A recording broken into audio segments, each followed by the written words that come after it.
Okay. Hello, Virginia. Thank you for agreeing to take part in this hot seat.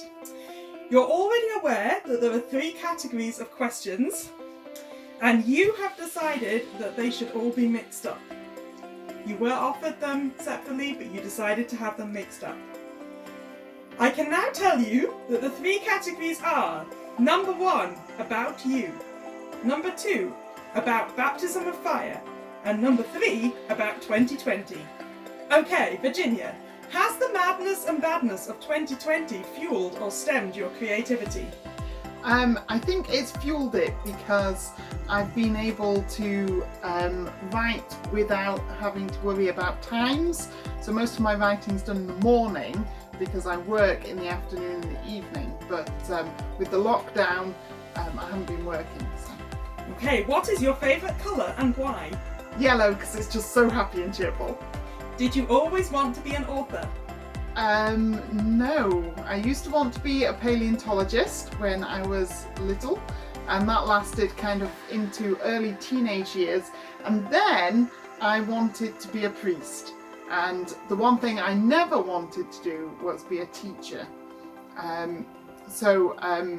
In Baptism of Fire, a lot of the ideas for like the little parts that aren't necessarily the main plot line, but the sort of subplot lines came from what I found out and learnt when I was wanting to be a priest.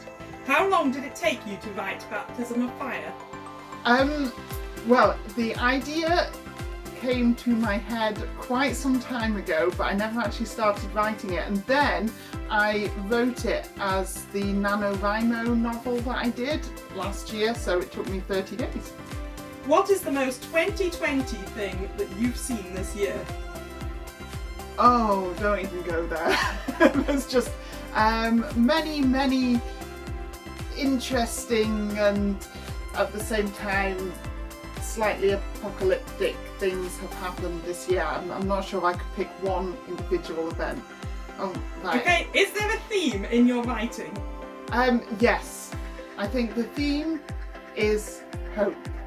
I think all my writing is quite hopeful, so even though things don't necessarily always go the way you may want them to for characters, I think that hopefully I always leave you with a sense of hope at the end.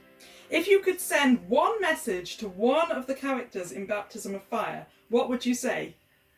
Oh my goodness, I have no idea. Probably, probably look out behind you. To? Well, any of them really.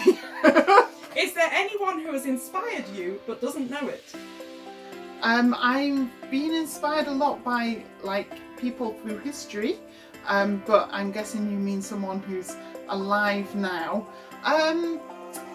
Yeah, because in Baptism of Fire, it's really the story of ordinary people with sort of extraordinary things happening. So a lot of ordinary people have gone into that story. Okay, and what is the best discovery you've made in 2020? I've discovered that I can write things that aren't historical. So everything else has been. Is it harder to start or finish a book? Finish, definitely. Oh, I have so many starts. What do you think 2021 will hold in store for the world? Hopefully, or what I actually think will happen. What I think will happen. Right,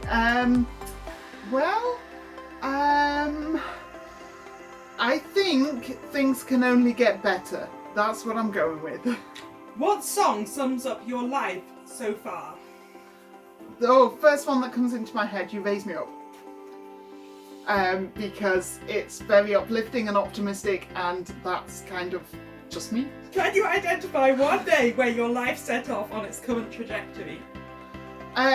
Yes, I started writing a book about 3 sisters, and then I shared it with one of my sisters, and they were like, "Ooh, tell me more," and I did, and the book went like into a big book, and was my first novel. Has 2020 made you more political?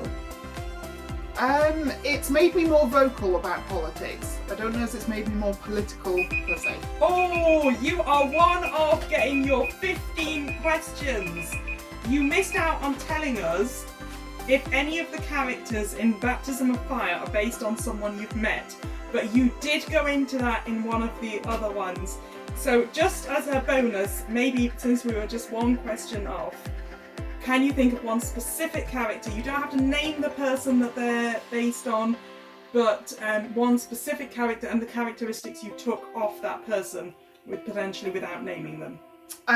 Yes, I can. So I think that Alastair owes a lot of his outward positivity to someone who I knew, as well as the real desire to want to help people. Okay, thank you very much, Virginia. You almost managed all 15 in the 5 minutes, just one off. If you're watching this video, make sure you come back and watch Virginia trying to hot seat for her characters, which should be absolutely hilarious. Right, thank you very much. Thank you.